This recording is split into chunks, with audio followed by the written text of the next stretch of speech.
What's up, Big Blue Nation? It's your boy Bradley B-Row back in the building, and I'm back here again this week, and I have a special guest who I love talking to, catching up with, and I got my man Joe Crawford in here. How you doing, man?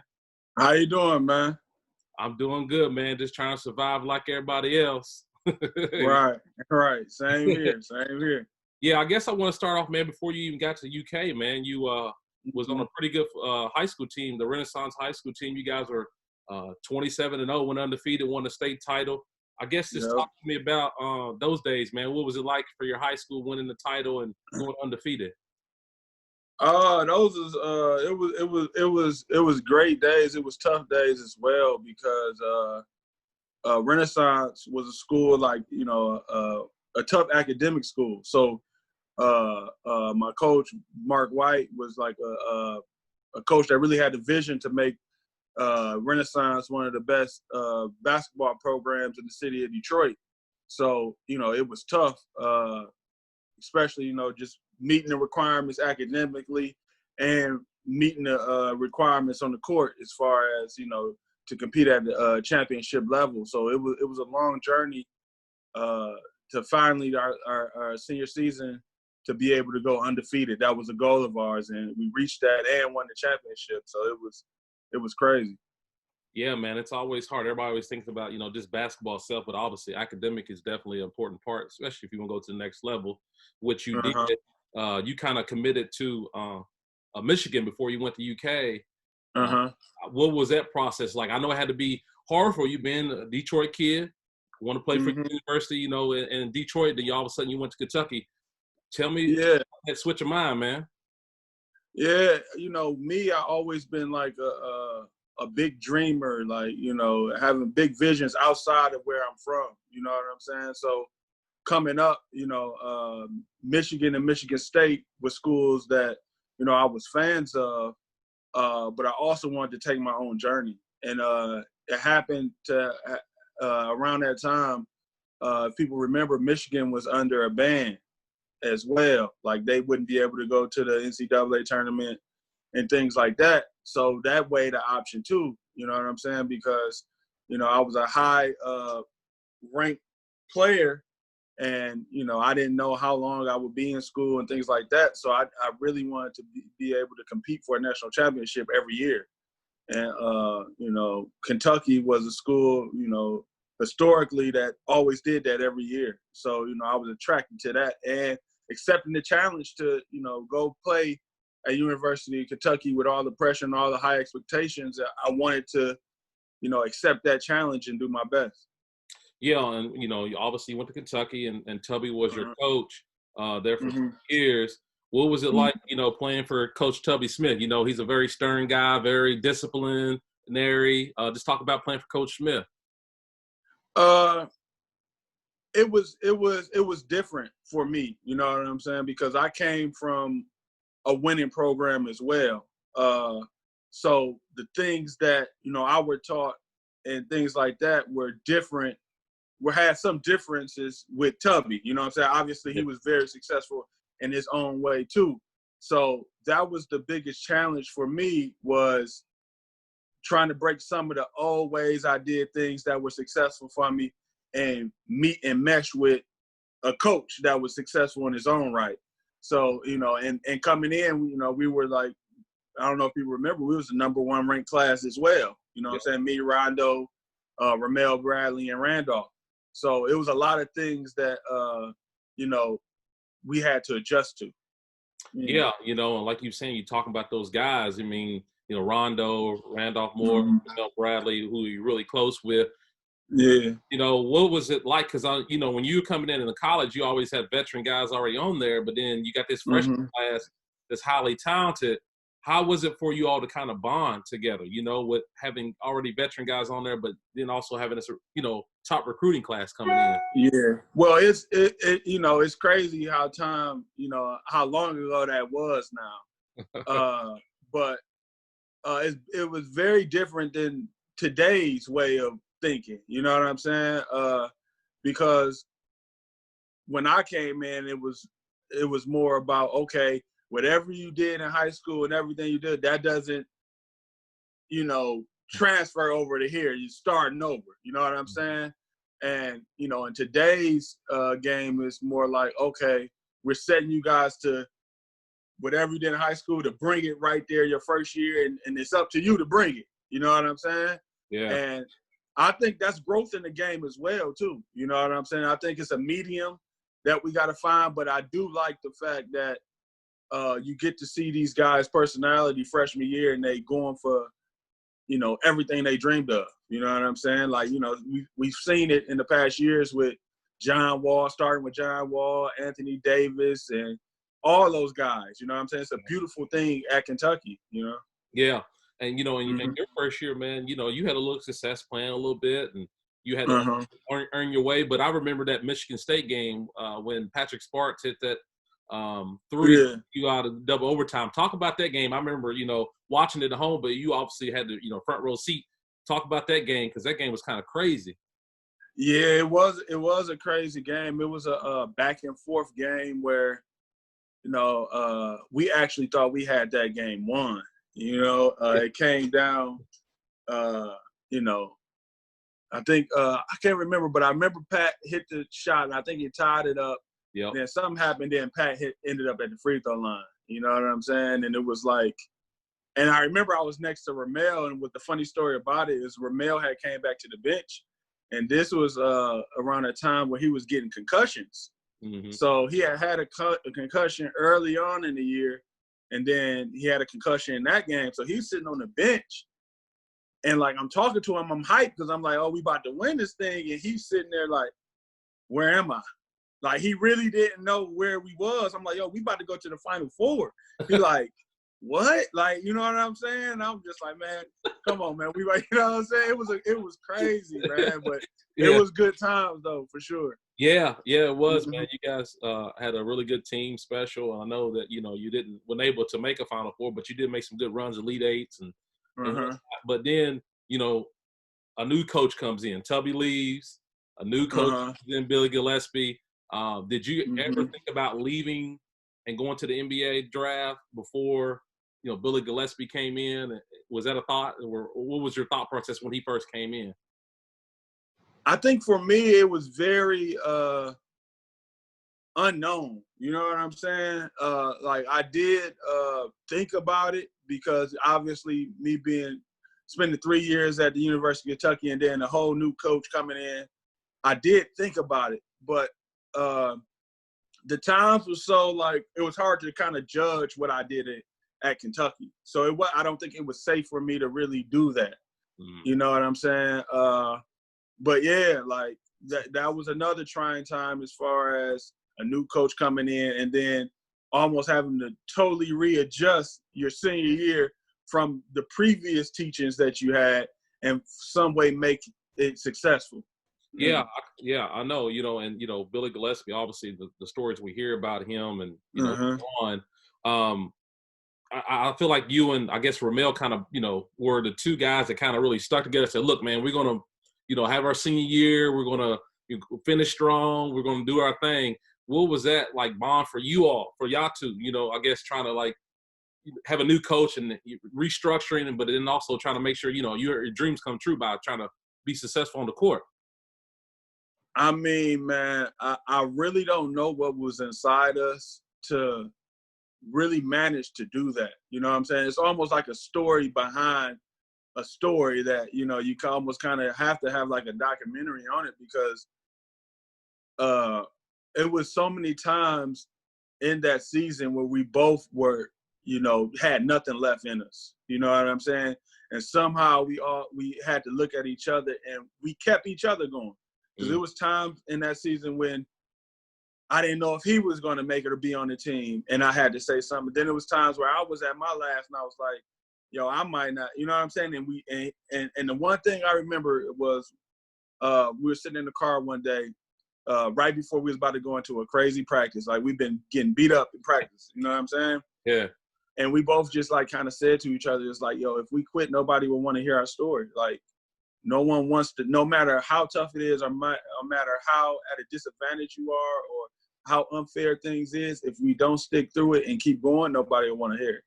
And that's the only thing that kept us going. And, you know, we end up making the NCAA tournament and just, you know, just fighting through all kind of stuff, man. It was really crazy. Yeah, I remember before I actually got into the media that year, I went to my very first UK game. When y'all played Gardner Webb, one of my friends had tickets. He was like, "Hey, man, you want to go to the game?" I was like, "Yeah, I'm pumped. Let's go." And then y'all went to Gardner Webb, and I thought, "What in the world?" Because you know that wasn't normal for Kentucky. You know, man. Let me tell you this story about the Gardner Webb situation. So I don't remember.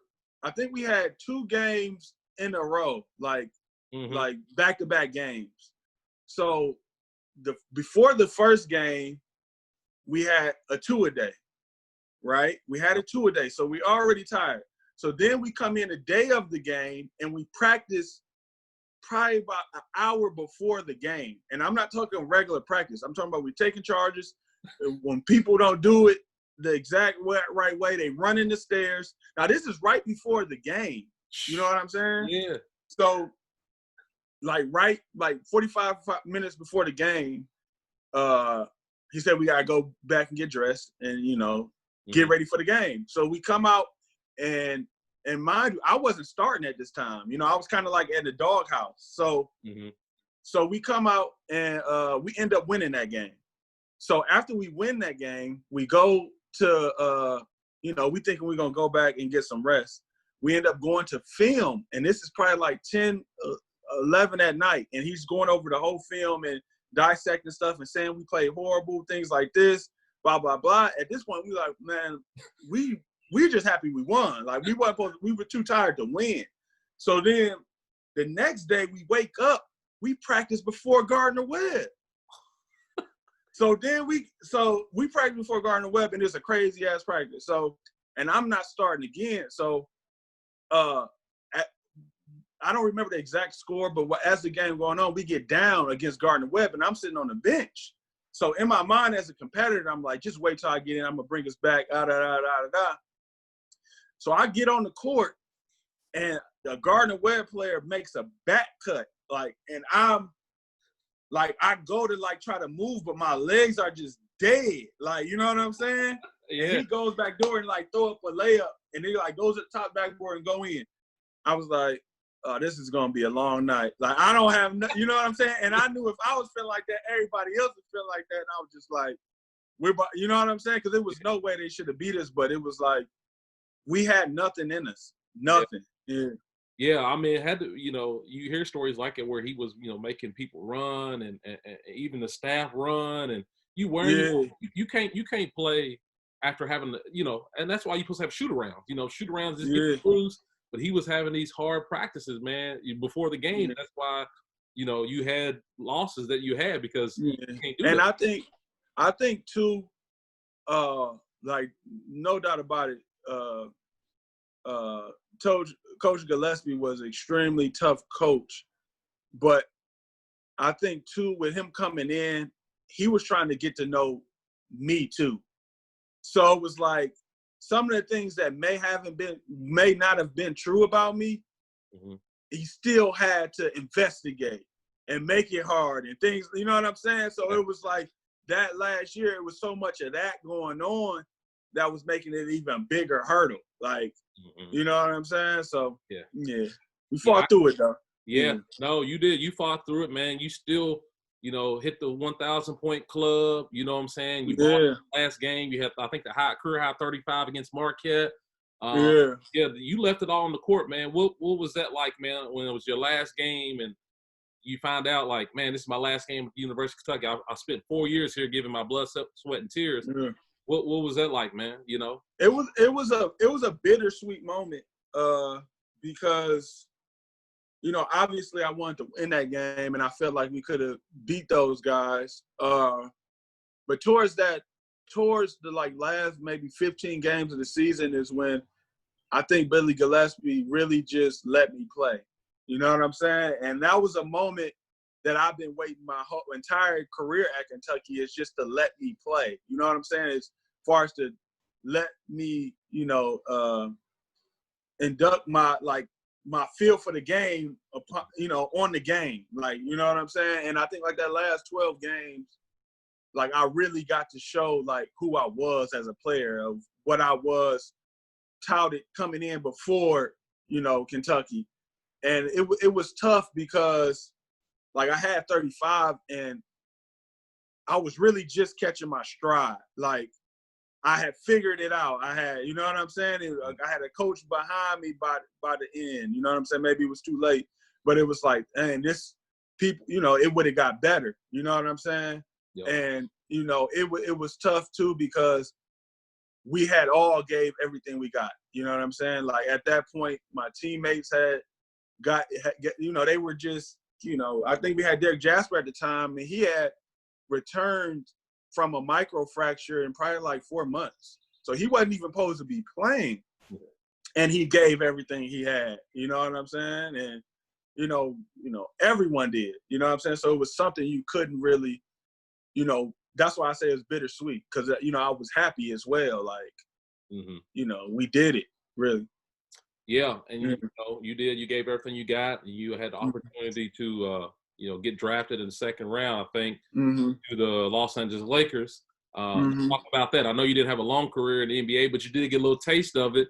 Yeah. You know, being able to get drafted and be able to get a little taste of the NBA. Yeah. Like I ended up getting drafted to the Los Angeles Lakers second round. I was their only draft pick, and I got a chance to really, you know, play against Kobe Bryant. You know, probably was like at the time was my favorite player in the NBA, and really learn and you know, due to the tragedy that just happened, you know, it's even more special to even say I had a chance to walk on the same floor, sit next to him in the locker room and pick his brain, and he challenged me and I challenged him back. It's like, you know, it's like blessed. You know what I'm saying? It's like it's a you know, it's a moment that's hard to put into words. You know, it's an honor, it's everything. You know what I'm saying? All that work and dedication like really paid off to be able to do that. Yeah, I'm sure it's definitely special to be in his presence and be able to, like you said, talk to him, pick his brain. I'm a Kobe fan. I really loved him, and yeah, sad to see that tragic like that happen. Moving on to 2018, man, you were the SEC legend. You know, you got the opportunity to be at the SEC tournament. You know, be presented with a little plaque there and whatnot. Just talk about being a legend there in the SEC, being a I guess get that honor. You know, to now all your hard work in college you were talking about, now show it off. You know what I'm saying? Yeah. Like, that was an amazing feeling. It was something I was truly grateful for. For one, is I had a daughter who never really seen me play basketball. So for her to see her dad, you know, in that light and something for her to be proud of and be like, yeah, this is who I was and things like that, it was a very special moment that, you know, that I can cherish forever. That's awesome, man. That's something you can definitely, because, I had two boys, and, when I was playing, I really wasn't D1 athlete, but I played at a small collegiate level, but they're always like, "Dad, where's your highlights at? What's your highlights?" I'm like, man, they didn't have YouTube. I didn't have they didn't have that. So I have a few pictures I can show them, like, hey, Daddy used to hoop, I mean, but and that's something I fight with too, because YouTube was probably just coming around when I was playing, but it wasn't like today where they capture everything. So some of my best moments or best games I don't have, you know what I'm saying? Yeah. And I want to show people, you know what I'm saying? But yeah, like that's a disadvantage we were at, man. Hey, you are absolutely right, man. Because like you said, I think YouTube was just starting up, and they didn't even have HD, so the video was grainy. You know what I'm saying? Crystal HD. 4K. So I guess for people that's wondering, like, hey, man, what's Joe up to? What's he up to? What's he still hooping? What are you doing, man? During what are you up to now? I guess these days. Yeah, I mean, I'm into a lot of things. I think that my main focus as of today, that's kind of progressing pretty fast, is Street Credits, a family business that we started up. We purchased a building in downtown Detroit. We offering co-working space and bringing new and exciting ideas to the city of Detroit, So that's my main thing that I'm doing right now. I got a lot of other ventures I'm into, but that's the day-to-day one that, takes up all my focus and time. Mm-hmm. That's good. That's good, man. It's Mm-hmm. always good to get back to your community, man, your city, and try to help, during these Mm-hmm. tough times. It's definitely a tough time. Detroit took a hard hit there years ago, and they're still trying to Yeah. rebuild, bring it back, and that's good Yeah. to definitely, put into the city. And I guess, Mm-hmm. man, what are you doing during this quarantine time, man? Are you working out, or were you watching on Netflix? What are you doing to kind of keep yourself kind of busy, I guess, during this time? Man, what's funny is I started a podcast as well that I've been doing with one of my former teammates, Marcus Stout. It's called The Dialect, and our thought process behind that is basically like, we may speak the same language, but you might not understand our dialect. So we really want to talk about certain things that might separate a player from a player that the average person just can't comprehend. You know what I'm saying? So that's what we're trying to do with that. Also, watching tons of movies, reminiscing a lot, trying to stay busy, trying to stay productive. Been doing a lot of Zoom calls and meetings and things like that as well. So yeah, man, just trying to stay active, trying to stay exercising. You know what I'm saying? It's been tough, man. It's been tough, but trying to eat healthy, but that's hard as well too when you're stuck in the house. You know what I'm saying? Yeah, no, I same way, man. I've been trying to stay active and run and try to lift a little bit, just do something with my sons and whatnot. But I'm getting old; my bones are starting to hurt a little bit. And Yeah. I'm younger I used to be, but I still get out there and do a little something, Yeah, of course. So I guess if I want to ask you, what is one thing you miss about, I guess, being in Lexington and being in Kentucky, and when your time that you were there, was anything that you definitely missed? Like, hey, man, I really miss my teammates and fan base. What is it, something you miss the most about being in Kentucky? I